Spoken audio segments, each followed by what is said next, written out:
나를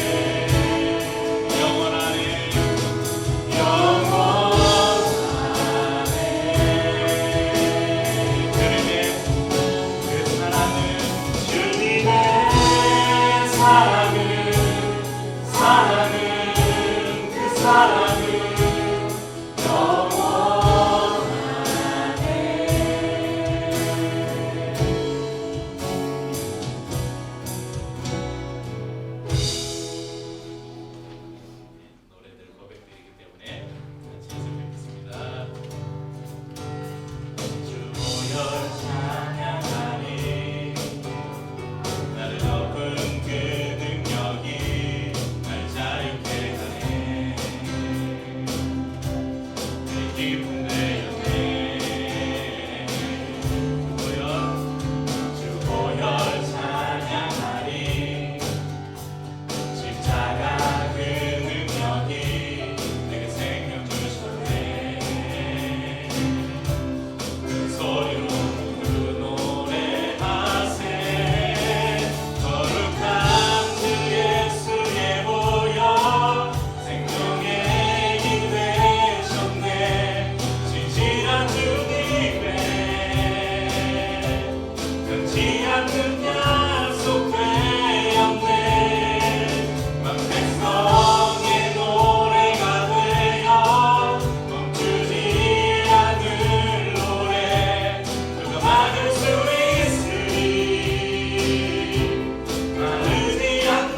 지난 시간에는 에레미야서를 살펴봤고 오늘은 에스겔서를 통해서 에스겔서 안에 숨겨진 예수 그리스도를 찾아가 보려고 합니다.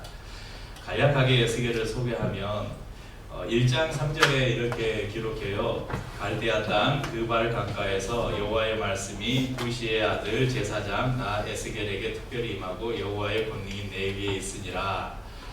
이 말씀에서 이 에스겔서의 저자가 누군가를 밝히고 있죠. 나 에스겔에게 하나님이 특별히 임해서 그에게 계시의 말씀을 주시고 그것을 기록했습니다.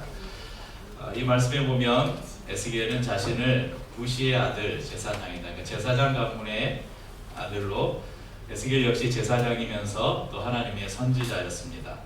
그리고 이 예언이 기록된 장소를 보면 갈대아 땅 그발 강가, 이제 유다가 바벨론에 멸망되고 바벨론의 포로로 끌려가서 바벨론 어느 땅 그발 강가에서 지금 이 말씀을 기록하고 있다고 성경이 우리에게 가르쳐 줍니다. 하나님께서 에스겔 선지자를 통해서 왜 이 에스겔서의 말씀을 기록하게 하셨는가? 에스겔서 전체를 살펴보면 먼저는 포로로 잡혀간 이스라엘 백성들의, 특별히 유대 백성들에게 왜 너희가 이렇게 심판을 받았는지, 왜 너희가 바벨론에 멸망돼서 이렇게 포로 신세가 되었는지를 밝히고 있고, 또 앞으로 하나님께서 그러나 너희를 버려두지 않으시고 너희를 다시 회복시킬 것인데 어떻게 회복시킬 것인지를 말씀하기 위함이었습니다. 하나님께서 유다 백성들을 왜 멸망시키셨을까? 하나님께 대한 불순종과 죄악 때문이었습니다. 특별히 하나님께서는 이스라엘을 심판하실 때, 특별히 유다를 심판하실 때 유다뿐만 아니라 하나님을 대적한 그 주위의 다른 이방 민족들까지도 심판할 것이라고 오늘 이 성경에 기록하고 있습니다. 특별히 후반부에는 비록 하나님께서 유다를 심판하셨지만 다시 회복시키실 것인데 그 회복을 어떤 모습으로 하냐면 하나님의 임재가 있는 새로운 성전에서 하나님의 백성들이 완전히 회복될 것이라고 약속하고 있습니다. 물론 새롭게 회복될 성전은 조금 이따 말씀드리겠지만 스룹바벨 성전을 말하겠죠. 그런데 우리 이 말씀이 담고 있는 더 깊은 뜻이 있음을 오늘 말씀을 나누면서 여러분 발견할 수 있을 것입니다. 에스겔서 역시 여러 군데에서 예수 그리스도에 대한 비밀을 감춰두고 있습니다. 그런데 오늘은 가장 분명하게 예수 그리스도를 가리키고 있는 이 47장 말씀을 통해서 우리 감춰진 비밀을 찾아가 보겠습니다. 오늘 저희가 읽었던 에스겔서 47장 1절에서 5절 말씀 중에 가장 핵심 문장을 꼽으라고 한다면 1절에 나오는 문지방 밑에서 물이 나와. 그래서 오늘 말씀의 제목이 뭐죠? 성전에서 나오는 문이 아니고 물. 이 구절은 구약 성경 전체를 관통하는 예수 그리스도에 대한 예표 중에 가장 아름다운 메시아 예언으로 꼽힙니다. 오늘 말씀이 어떻게 예수 그리스도와 연관이 되어 있는지를 네 가지 관점을 통해서 살펴보려고 합니다. 첫 번째는 오늘 이 에스겔서 47장의 말씀은 생명의 근원이 예수 그리스도시다. 생명의 근원이신 예수 그리스도를 우리에게 가르쳐 줍니다. 여러분 에스겔 선지자가 보았던 환상에서 물이 어디서 나온다고 기록하고 있습니까? 성전문에 이르시니 성전의 앞면이 동쪽을 향하였는데 그 문지방 밑에서, 어디 문지방? 성전 문지방 밑에서 물이 나오고 있었다. 그렇게 기록하고 있죠. 좀 여러분 성전 문지방이 뭔가 예전에 그 시골이나 이런 데 살았던 사람들은 문지방이 뭔지, 왜냐하면 저희 어렸을 때 문지방 밟으면 야 문지방으로 복 달아나 그래가지고 문지방을 이렇게 방을 건너거나 할 때 문지방을 못 받게 했어요. 우리 저기 어른들은 다 경험 있으시죠? 사진을 보시면 문지방이 이런 거예요. 그러니까 오른쪽은 이런 보통 이제 방에도 이런 문지방, 요즘에는 이제 아파트들 인테리어 할 때 그 방문의 문턱을 다 없애잖아요. 그 사람들이 다니다가 걸리니까. 예전에는 다 문턱이 있었죠. 여기를 문지방이라고 합니다. 그러니까 방 넘어 다닐 때 절대 여기 못 밟게 했어요. 못 따라간다고. 근데 이제 이렇게 집에도 이 문지방이 방에만 있는 게 아니라 집에 들어갈 때 빨간 박스 있죠. 이걸 문지방이라고 합니다. 그러니까 저 지금 대문이 성전이라고 본다면 그 성전의 문지방, 성전을 들어가는 그 지금 밑에서 지금 저 문 밑에 저기서 지금 물이 나오고 있는 거예요. 성전에서. 좀 이해가 되시죠? 네, 에스겔이 본 이 생명수 환상의 시작점이 어디냐? 다름 아닌 성전이었다는 것입니다. 여기서 우리 다시 한번 성전이 어떻게 발전해 왔는지를 한번 복습해 봅시다. 자, 최초의 성전이 어디입니까? 에덴 동산에서 쫓겨났잖아요. 그래서 하나님께서 이스라엘 백성들, 하나님의 백성들과 만날 장소를 정해 주시잖아요. 뭘 쌓았죠? 뭘 쌓아서 거기서 제사를 드렸잖아요. 제단. 그러다가 족장시대가 되면서 하나님께서 족장시대의 단을 하나님께서 주셨고, 그 다음에 이제 모세를 통해서 뭘 주셨습니까? 모세의 성막.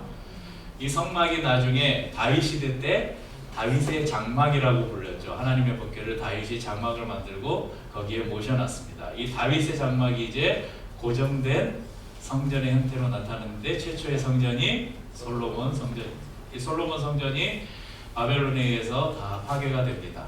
그리고 다시 포로에서 돌아온 스룹바벨을 중심으로 해서 함께 스가랴 선지자와 함께 이스라엘 백성들이 성전을 건축하죠. 이걸 제2성전이라고 하는데 스룹바벨 성전이라고 합니다. 이 스룹바벨 성전이 이렇게 이어오다가 우리가 예수님 당시에 성전이 있었잖아요. 그 성전을 뭐라고 불렀죠? 헤롯 성전. 이 헤롯 성전은 스룹바벨 성전을 이렇게 굉장히 화려하게 복원한 거예요. 크고 화려하게 복원했는데 헤롯 성전에는 하나님의 임재가 없다 그랬죠. 이건 정치적인 목적으로 세워진 성전이기 때문에. 그런데 이 헤롯 성전마저도 예수님께서 이 성전을 바라보면서 이 요한복음 2장 19절 21에서 21절 이렇게 보면 뭐라고 말씀합니까? 예수께서 대답하여 이르시되 같이 읽죠. 너희가 이 성전을 홀라 내가 사흘 동안에 일으키리라. 유대들이 이르되 이 성전은 46년 동안에 지었거늘 내가 3일 동안에 일으키겠느냐 하더라. 그러나 예수는 성전된 자기 육체를 가리켜 말씀하신 것이라. 예수님께서 헤롯 성전을 보시면서 어쩌면 그건 헤롯 성전이면서 또 제2성전인 스룹바벨 성전이기도 합니다. 이 성전을 너희가 다 헐어라. 내가 사흘 만에 다시 일으키겠다. 그 말씀의 의미가 뭡니까? 예수님께서 죽으시고 사흘 만에 부활하셔서 내가 이제 새로운 성전이 되겠다. 그렇게 말씀하신 것이죠. 그래서 이 성전이 예수님께까지 이루어졌습니다. 완전한 완성된 성전은 누구예요? 예수 그리스도시죠. 그리고 거기에서 한 발 더 나간다면 이 예수 그리스도께서 성령을 통해서 우리 안에 거하시면서 이제는 너희가 거룩한 하나님이 거하시는 거룩한 성전이다 말씀하셨습니다. 결국은 마지막의 성전은 지금 예수 그리스도시죠. 근데 그 예수 그리스도, 성전된 그리스도가 우리 안에 계시기 때문에 우리도 하나님의 성전이라고 말하는 것입니다. 참된 성전, 그 성전의 완성은 바로 예수 그리스도입니다. 그래서 에스겔이 환상에서 보았던 성전 문지방에서 흘러나오는 생명수는 바로 예수 그리스도에게서 흘러나오는 생명수를 상징합니다. 요한복음 7장 37절에서 38절 함께 읽어보죠. 제가 아까 찬양하면서 여러분들에게 또 말씀드렸던 성경 구절인데 같이 읽죠. 명절 끝날 곧 그날에 예수께서 서서 외쳐 이르시되 누구든지 목마르거든 내게로 와서 마시라. 나를 믿는 자는 성경의 이름과 같이 그 배에서 생수의 강이 흘러나오리라 하시니. 초막절이 끝나는 날 예수님께서 나를 믿는 자는 그 배에서 생수의 강이 흘러나오리라 이렇게 선포하셨습니다. 구약 성경에 보면 이런 반석을 쳐서 생수가 나오기도 하고 이런 생수를 하나님께서 이스라엘 백성들에게 주시는 장면들이 몇 가지 나오는데 그 가운데서 가장 대표적인 말씀이 바로 우리 에스겔서 47장의 말씀입니다. 그러니까 예수님께서 그 나를 믿는 자는 성경의 이름과 같이 성경의 이름, 이 성경에 어디 성경에서 일렀느냐? 가장 합당한 추측은 아마 에스겔서 47장에 나오는 이 성전에서 흘러나오는 물, 이것을 예수님께서 가리키지 않았을까 그렇게 많은 학자들이 이야기를 합니다. 두 번째, 그래서 이 에스겔서 47장이 우리에게 가르치는 첫 번째는 바로 생명의 근원이 예수 그리스도시다. 두 번째, 이 말씀이 우리에게 가르쳐주는 사건은 이 생명의 근원, 이 생수가 뭐냐? 바로 예수님께서 십자가에서 흘리신 보혈을 우리에게 말씀해 줍니다. 1절 말씀에 보면 성전 문지방 밑에서 나온 물이 어디로 흐른다고 기록되어 있습니까? 보면 동쪽으로 흐르다가 성전 오른쪽 제단 남쪽으로 흘러내린다 이렇게 기록하고 있습니다. 여러분, 성전 문지방 밑에서 흐르는 물이 다름 아닌 제단으로 흘러갑니다. 제단이 뭐 하는 데예요? 제사 지는 데죠. 제물에 피를 받아, 제물을 죽여서 피를 받고 그 피를 제단에 뿔에 바르고 짐승을 제단 위에서 불에 태워서 하나님께 제사를 드립니다. 그 제사를 드림을 통해서 이스라엘 백성들이 죄의 용서를 받습니다. 성전 문지방에서 흐르는 물이 성전 대신 예수님께서 자신을 제물로 드려서 자신의 피를 제단에 쏟으실 것을 상징하는 것입니다. 실제로 요한복음 19장 34절 말씀을 보면 그중 한 군인이 창으로 옆구리를 찌르니 곧 피와 물이 나오더라. 우리 십자가형을 하면 어떤 죄수들은 막 이틀 사흘도 살아 있었다고 그래요. 그래서 그러면 이제 지키는 군사들이 힘드니까 고통을 줄여주기도 하고 빨리 목숨을 끊게 하려고 일부러 창으로 옆구리를 찔러서 피를 다 쏟게 했다고 합니다. 그래서 예수님께서 십자가에 달리셨을 때 한 군인이 창으로 옆구리를 찔렀고 그때 예수님이 모든 피와 물을 흘리셨다고 성경이 가르쳐 줍니다. 바로 성전 되신 예수님께서 우리의 생명을 살릴 보혈이 바로 예수 그리스도의 십자가에서 흘러나왔다는 것입니다. 구약의 이스라엘 백성들은 어떻게 죄사함을 받았습니까? 제물을 가지고 제단에 피를, 제사를 드린다는 거 피를 드린다는 거였거든요. 제단에 뿌려진 피로 인해서 죄사함을 받았습니다. 이제 우리는 예수님께서 흘리신 보혈로 말미암아 죄사함과 구원을 받습니다. 그뿐 아닙니다. 9절 말씀 저희가 오늘 읽지는 않았는데 47장 9절 말씀을 같이 읽어보죠. 9절입니다. 이 강물이 이르는 곳마다 번성하는 모든 생물이 살고 또 고기가 심히 많으리니 이 물이 흘러 들어가므로 바닷물이 되살아나겠고 이 강이 이르는 각처에 모든 것이 살 것이며 12절 읽어보죠. 강 좌우가에는 각종 먹을 과실나무가 자라서 그 잎이 시들지 아니하며 열매가 끊이지 아니하고 달마다 새 열매를 맺으리니 그 물이 성소를 통하여 나옵니다. 그 열매는 먹을 만하고 그 잎사귀는 약재료가 되리라. 여러분, 보좌에서 흐르는 물이 닿는 곳마다 살아나는 역사가 일어날 뿐만 아니라 모든 것이 회복되고 풍성해지는 은혜가 임합니다. 이 말씀은 곧 예수 그리스도의 보혈이 닿는 곳마다 죽은 영혼이 살아날 뿐만 아니라 여러분 우리의 삶이 풍성해진다는 것입니다. 절망에 빠진 이들이 소망을 얻습니다. 결핍에 시달리는 이들이 풍성함을 얻습니다. 이것이 바로 이 에스겔서를 통해서 우리에게 주시는 두 번째 바로 성전 문지방에서 흘러나오는 우리 바로 예수 그리스도의 보혈이라는 것을 우리에게 가르쳐 줍니다. 세 번째, 이 말씀이 우리에게 보여주는 비밀은 복음의 점진성을 우리에게 가르쳐 줍니다. 아마 3절에서 5절 말씀에 보면 저희가 이렇게 보면 왜 이런 말씀이 무슨 말이지 이런 이게 환상이에요. 실제 있는 일이 아니라 에스겔이 환상 가운데 하나님이 이런 환상을 보여주신 거예요. 여기 보면 그가 아마 그는 하나님의 천사로 그렇게 생각이 됩니다. 그가 에스겔을 이끌고 동쪽으로 나가면서 천척을 잰 후에 천척을 재서 이제 물이 흘러나와서 이렇게 강이 되었어요. 천척을 재 다음에 건너가라. 그러니까 물이 어디에 찼다고요? 발목에 찹니다. 그래서 이런 똑같은 이 지시와 행동을 4번을 반복을 해요. 이제 척은 우리가 그 성전 예전에 우리 성막 이렇게 만들어 볼 때 성막 하나님께서 성막을 건축하라고 할 때 단위를 뭐라고 말했죠? 규빗. 규빗 많이 들어봤죠. 여기서 여기까지를 규빗이라고 하는데 보통 50cm 정도, 45에서 50cm 이렇게 봅니다.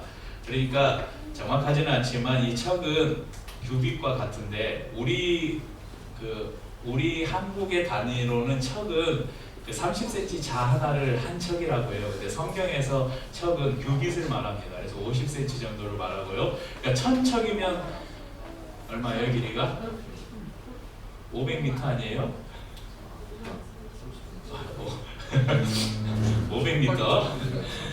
그러니까 지금 이 천사가 에스겔을 데리고 지금 2km를 가고 있는 거예요. 4번에 걸쳐서. 그래서 500m를 갔다가 한번 건너봐라. 그러니까 물이 발목에 찼다가 또 500m를 가니까 무릎에 찼고 또 500m를 가니까 허리에 차고 또 500m를 갔는데 너무 물이 깊어가지고 이거 헤엄을 쳐야 건널 수 있어서 결국은 들어가지 못했다. 저희 3절부터 5절 읽으면 그런 말씀이 기록되어 있어요. 여러분, 이 환상을 왜 에스겔을 통해서 보여주셨을까? 이것은 하나님의 나라와 성령의 역사가 어떻게 확장되어지는지를 우리에게 보여주는 사건입니다.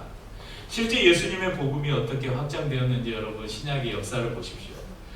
예수님께서 십자가에서 죽으실 때 심지어는 제자들마다 다 떠나버렸잖아요.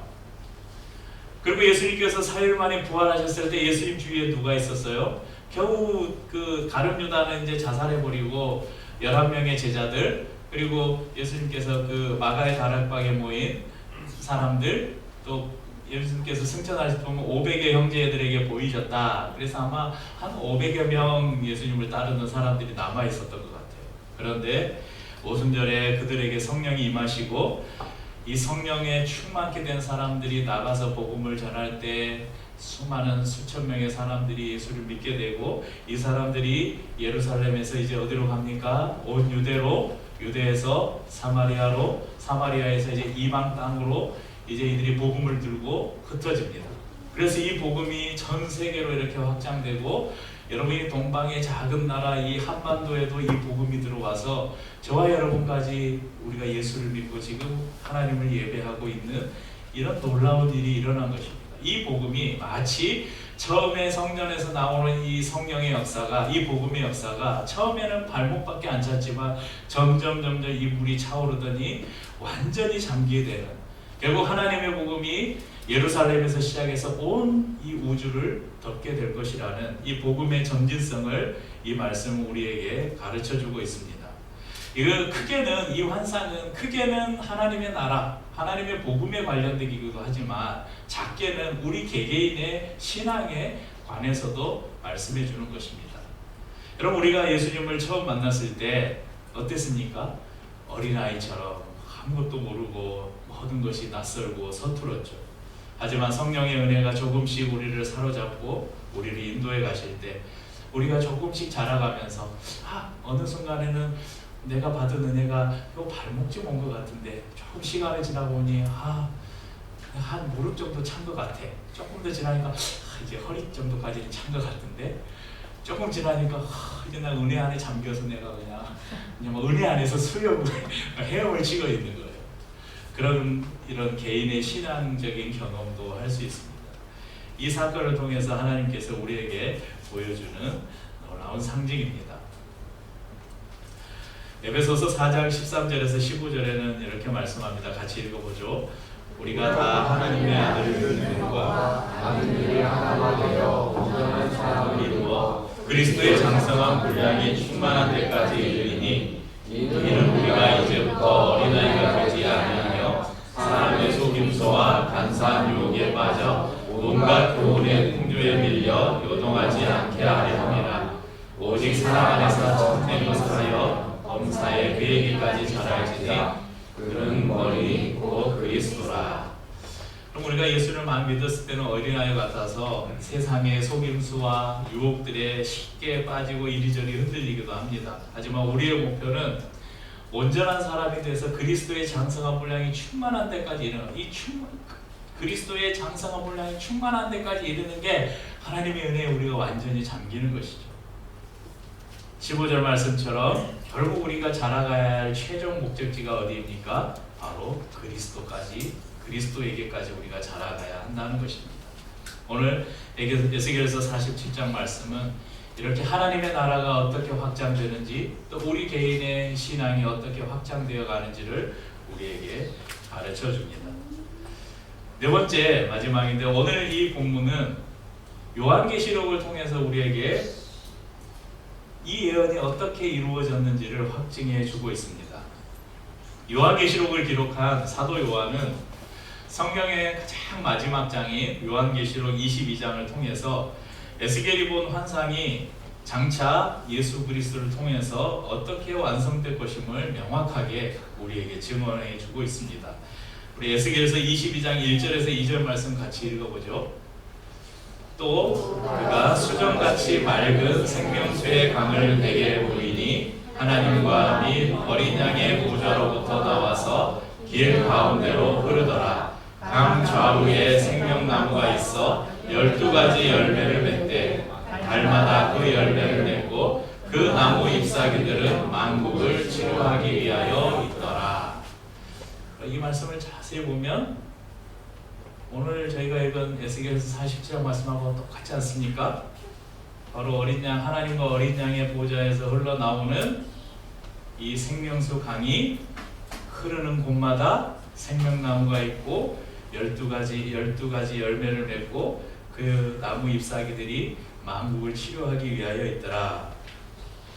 제가 오늘 에스겔서 47장 12절의 마지막에 보면 그불이 성소를 통하여 나옵니다. 그 열매는 먹을 만하고 그 잎사귀는 약재료가 되리라.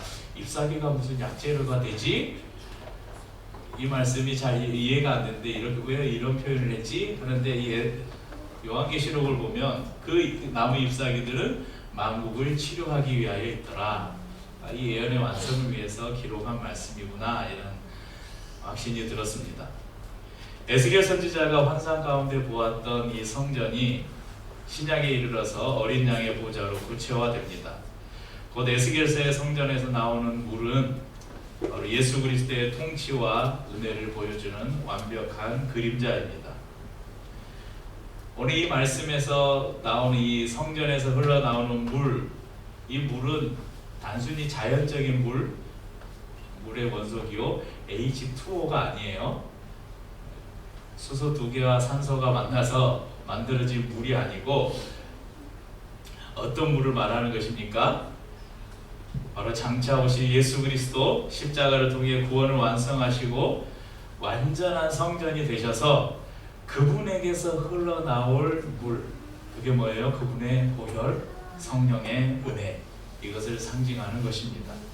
그러니까 성전 문지방에서 흘러나오는 물은 바로 우리를 위해서 죽으신 예수 그리스도의 보혈, 그분을 승천하시면서 우리에게 돕는 자로 보내신 성령님께서 우리 가운데 오셔서 늘 우리에게 부어주시는 성령님의 은혜, 이것이 바로 문지방에서 흘러나오는 물이라는 것입니다. 발목에서 시작해서 건너지 못할 헤엄칠 강이 된 것처럼 예수님의 복음은 온 땅에 가득해졌고 치유하고 회복시킬 것이라는 예언은 예수님의 오심으로 이루어졌습니다. 그래서 저와 여러분이 그 은혜를 누리고 있는 것입니다. 또한 계시록의 예언처럼 이제 그 예수님께서 다시 오셔서 아직은 이 땅에 이미 하나님의 나라가 임했다고 하지만 우리가 완성되지는 않았다고 말하잖아요. 이미와 아직의 우리가 긴장 상태 속에서 살고 있다. 이미 임했지만 아직 완성되지 않아.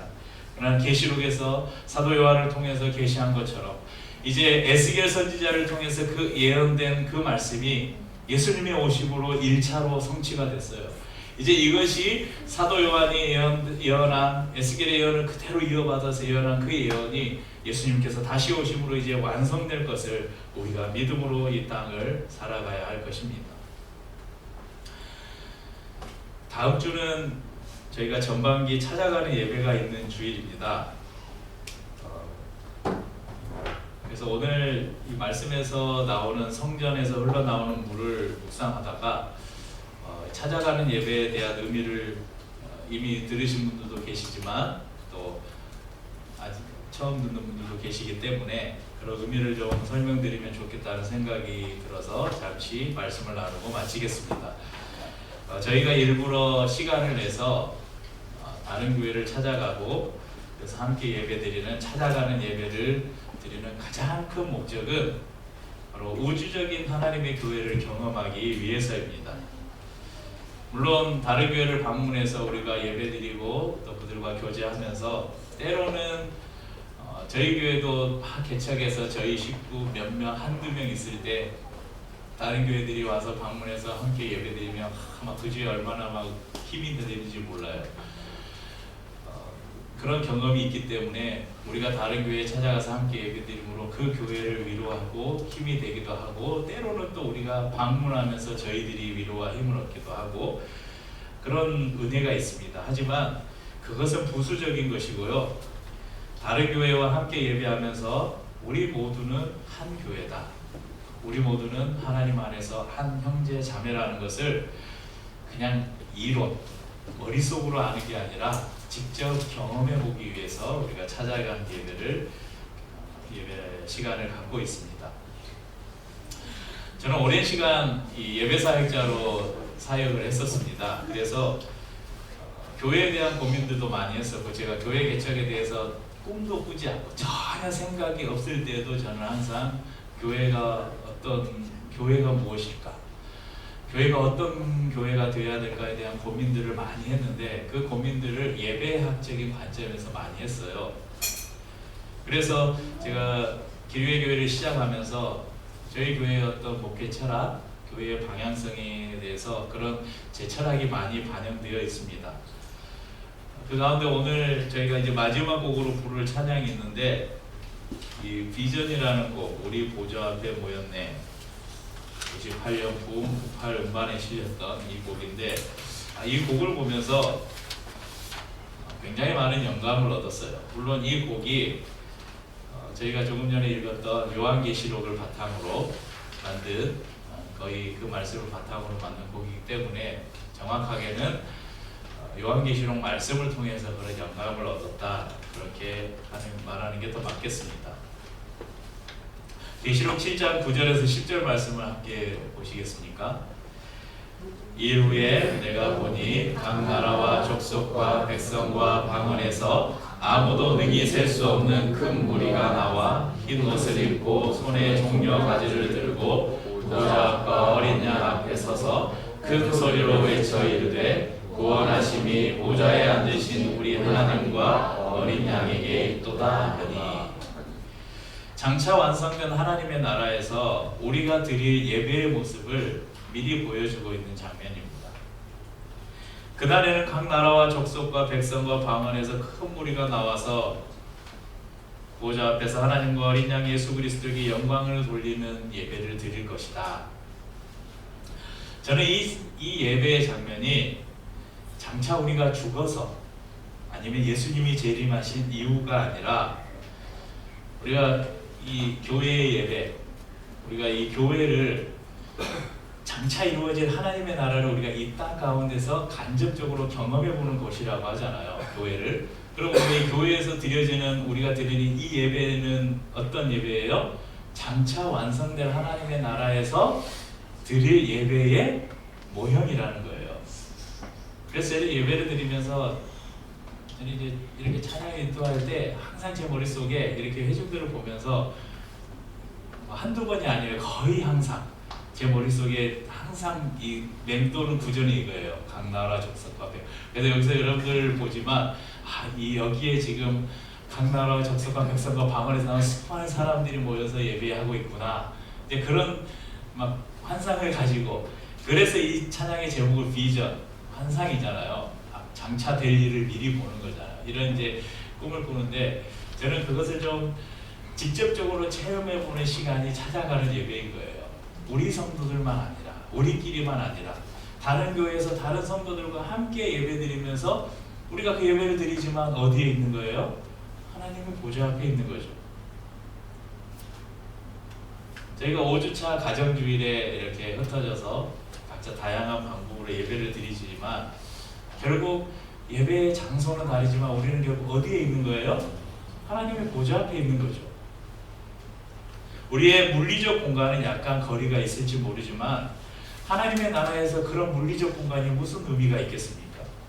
결국 우리 모두가 동일한 한 보좌 앞에서 함께 예배드리고 있다는 사실에 우리가 비록 흩어져 있어도 함께 예배하는 것과 동일한 의미가 있다고 믿고 있습니다. 마찬가지로 다음 주에 저희가 세 교회에 흩어져서 약간의 시간차를 두고 예배드리겠지만 우리가 가진 시공간의 개념이 아니라 하나님 나라의 시공간의 개념으로 본다면 우리 모두는 한 공간에서 동일한 시간에 한 하나님을 예배하는 것과 마찬가지라는 사실을 우리 성도님들이 기억했으면 좋겠습니다. 그래서 그곳에서 함께 예배하면서 네 교회, 내 교회 이거 아무 의미 없는 것이구나. 우리는 모두 하나님 안에서 한 교회이구나. 이것을 직접적으로 체험해보는 시간이 되기를 바랍니다. 사실 일반적인 교회들에서 이렇게 5번째 주일날은 가정 예배를 드리고 또 가끔 저희 교회가 야외 예배 주일날 보통 교회들은 야외 예배 가도 주일 예배 드리고 나가요. 주일날 모여서 예배 드리고 나가요. 2부 순서로 뭘 하지 이렇게 주일을 통으로 밖에 나가서 뭐 행사를 하는 주위에 한번 교회들을 한번 보세요. 어느 정도 규모가 되는 교회들 힘들어요. 1년에 2번씩 다른 교회를 방문해서 다른 교회에서 예배 드린다? 쉽지 않은 일입니다. 물론 교회론이나 주일 성수 또는 예배학적 관점에서 이것들에 대해서 부정적으로 생각하고 반대하는 사람들이 있을 수도 있겠지만 제가 생각하기에는 가장 중요한 이유는 뭐냐면 요거예요. 저희처럼 규모가 작은 교회도 여러분 한 주 저희가 예배를 안 드리면 헌금이 안 들어오잖아요. 그럼 4주 중에 한 주 헌금이 안 들어오면 교회 운영에 어려움이 있겠어요, 없겠어요? 있어요. 여러분 한 주 헌금이 저희가 다음 주에는 우리 교회 수입이 0원이에요. 그런데 저희가 찾아가는 예배를 가면 우리 이제 목사님들에게 드릴 이제 커피 이렇게 준비해서 선물도 드리고 또 여러분들 개인적으로 가셔서 여러분 다른 교회 가실 때는 저희 교회 할 때보다 더 힘써 헌금하십시오. 다른 교회들이 도움이 될 수 있게 여러분 힘써 헌금하시고 근데 여러분 개인적으로 헌금하지만 또 교회 이름으로도 교회 재정으로 또 각 교회들이 헌금을 해요. 그러니까 수입은 0인데 지출은 오히려 더 커요. 근데 이럼에도 저희가 이 찾아가는 예배를 시간을 갖는 것은 그것보다 더 귀한 것을 우리가 얻을 수 있기 때문에 계속 갖는 것입니다. 그래서 찾아가는 예배가 있을 때는 다른 주일에 헌금을 더 많이 하시기 바랍니다. 기억하십시다. 우리가 같은 마음으로 한 하나님을 예배한다면 어디에 있든지 우리는 하나님의 보좌 앞에서 함께 서 있는 것이고 그곳에서 흘러나오는 생명수를 함께 마실 수 있는 것입니다. 한 주간도 주님의 은혜의 강물에 더 깊이 잠기는 우리 성도님들 되시길 축복합니다. 또한 예수님께서 나를 믿는 자는 그 배에서 생수의 강이 넘쳐나리라. 바로 생수의 근원 되신 예수 그리스도를 믿는 사람은 너에게도 이제 너 배에서 생수의 강이 넘쳐난대요. 이 말은 뭡니까? 하나님을 믿는 사람들이 하나님께서 주시는 그 생수의 은혜를 또 누구에게? 다른 믿지 않는 사람들에게 흘러보내라고 우리에게 말씀하시는 것입니다. 여러분 무더위에 주위에 목마른 사람 있으면 여러분 시원한 음료수 주면서 그들의 육체적인 목마름도 여러분 해결해 주시고 그들의 영적인 목마름 여러분 안에 있는 그리스도의 은혜를 나눠주면서 그들에게 필요한 영적인 목마름도 해결해 주는 그런 삶을 사시길 축복합니다.